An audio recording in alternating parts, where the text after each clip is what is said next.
ગણેશ ચોથ અને સામા પાંચમ પછી ધરો આઠમ આવે અને ધરો આઠમની પૂજામાં ચોખાના લાડુ બનાવાય. તો કિચન સિરીઝમાં આજે આપણે ધરો આઠમ ઉપર બનતા ચોખાના લાડુ ટ્રેડિશનલ રીતથી બનાવીએ. ધરો આઠમના ચોખાના લાડુ બનાવવા માટે ગેસની લો ફ્લેમ પર એક સોસપેનમાં અડધો કપ દૂધ ઉમેરશું. સાથે 1/4 કપ ખાંડ પણ ઉમેરી દઈએ. તેની સાથે એલચી અને જાયફળનો પાવડર પણ ઉમેરશું. હવે બંનેને ગરમ થતાં દૂધમાં મિક્સ કરી દઈશું અને દૂધમાં બધું મિક્સ થઈ જાય અને દૂધ ઉકળવાની શરૂઆત થાય ને ત્યાં સુધી બધું ગરમ કરશું. લગભગ 1 જ મિનિટમાં દૂધમાં ખાંડ અને એલચી જાયફળનો પાવડર મિક્સ થઈ દૂધ ઉકળવા લાગ્યું છે. તો ગેસની ફ્લેમ લો કરી ગેસ પરથી ગરમ દૂધની સોસપેન છે ને તે નીચે ઉતારી લઈએ અને એક નોનસ્ટિક કઢાઈ છે ને તે ગેસ પર ગોઠવી દઈશું. ગરમ થતી કઢાઈમાં 1/8 કપ જેટલું ઘી ઉમેરી ગરમ કરશું. ગરમ થતાં ઘીમાં હવે 1 કપ ચોખાનો લોટ ઉમેરી દઈશું. હવે ગેસની ફ્લેમ લો જ રાખતા ચોખાનો લોટ છે ને તે મિક્સ કરતા જઈ અને શેકવાનો છે.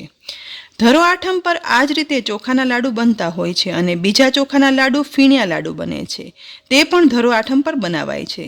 તો ચોખાના ફીણ્યા લાડુની રેસીપીનો વિડીયો મેં મૂકેલો જ છે, જેની લિંક પણ ડિસ્ક્રિપ્શન બોક્સમાં આપી છે. તો અલગ અલગ રીતથી બનતા ઘઉંના તથા ચોખાના ફીણ્યા લાડુની રેસીપી જરૂરથી જોઈ લેજો. સાથે જ આ દિવસે બનતા ચોખાના લાડુ ઘણા લોકો ચોખાના લોટને શેક્યા વગર કાચા લોટમાંથી પણ બધું મિક્સ કરી અને લાડુ બનાવતા હોય છે, પણ તે લાડુ છે ને તે ખાવામાં કાચા લાગે છે. તેના બદલે આ રીતે ચોખાનો લોટ શેકી લઈએ ને તો લાડુ છે ને તે સ્વાદમાં કાચા નથી લાગતા અને લાંબા સમય સુધી સારા પણ રહે છે. અહીં આ રીતે ગેસની લો ફ્લેમ પર લોટ શેકાતા આશરે 4 થી 4.5 મિનિટ થઈ ગઈ છે. શેકાયેલા લોટનો કલર ચેન્જ ના થતાં એવો સફેદ રહેશે, પણ લોટ શેકાશે ને ત્યારે સુગંધ સાથે લોટ મિક્સ કરવામાં ફરસો અને હળવો લાગશે. બસ એ ઉપરથી ખ્યાલ આવી જશે કે લોટ છે ને તે પ્રોપર શેકાઈ ગયો છે. હવે શેકેલા લોટની કઢાઈને ગેસ પરથી નીચે ઉતારી સ્ટેન્ડ પર ગોઠવી દઈશું અને સહેજવાર મિક્સ પણ કરશું, જેથી કઢાઈ ગરમ હોવાથી લોટ વધારે શેકાઈ ના જાય. ત્યાર પછી 3 થી 4 મિનિટ આ લોટને ઠંડો થવા રાખીશું. લગભગ 5 મિનિટ પછી લોટ એકદમ ઠંડો થઈ ગયો છે. તો આ સમયે થોડા એવા બદામના ટુકડા છે ને તે શેકાયેલા લોટમાં મિક્સ કરી દઈશું. સાથે જ ગરમ કરી અને ઠંડુ થયેલું ખાંડ, એલચી, જાયફળવાળું દૂધ છે ને તે જોઈતું પૂરતું આ શેકાયેલા લોટમાં ઉમેરતા જઈશું અને મિક્સ કરતા જઈશું. અહીં લોટમાં દૂધ એટલું ઉમેરવાનું કે જેથી લોટ હાથમાં લેતા લુવા જેવું વળવા લાગે.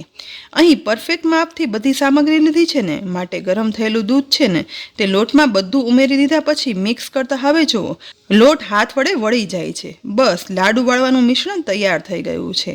તો હવે બંને હાથમાં સહેજ એવું ઘી લગાવી લઈશું અને ત્યાર પછી તૈયાર થયેલા લાડુના મિશ્રણમાંથી થોડું મિશ્રણ હાથમાં લઈ આ રીતે ગોળ ગોળ વાળી અને મીડિયમ સાઇઝનો લાડુ વાળી અને તૈયાર કરી લેવાનું છે.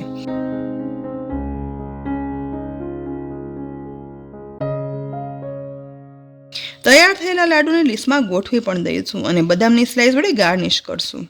અહીં મિશ્રણમાંથી વાળી આ રીતે બધા લાડુ તૈયાર કરી લીધા છે અને બદામની સ્લાઇસ વડે ગાર્નિશ પણ કર્યા છે. તો ધરો આઠમના સ્પેશિયલ ચોખાના લાડુ બની અને તૈયાર થઈ ગયા છે. ફ્રેન્ડ્સ, આજે આપણે ધરો આઠમના દિવસે બનતા ટ્રેડિશનલ રીતથી ચોખાના લાડુ બનાવ્યા છે. તમને આ ટ્રેડિશનલ ચોખાના લાડુ બનાવવાની રીત કેવી લાગી કોમેન્ટ બોક્સમાં લખી અને જરૂરથી કહેજો. સાથે જ રેસીપી ગમી હોય ને તો લાઇક કરી અને શેર કરજો. અમારી યુટ્યુબ ચેનલ પણ સબસ્ક્રાઈબ કરી બાજુમાં આપેલ બેલ આઇકન પ્રેસ કરી દેજો અને અમારા ફેસબુક પેજને લાઇક કરી અને ફોલો કરજો, જેથી આવી અનેક ઉપયોગી રેસીપીના વિડીયોના અપડેટ્સ તમને તુરંત જ મળે. ફરી મળશું ઉપયોગી રેસીપી સાથે. ત્યાં સુધી આવજો.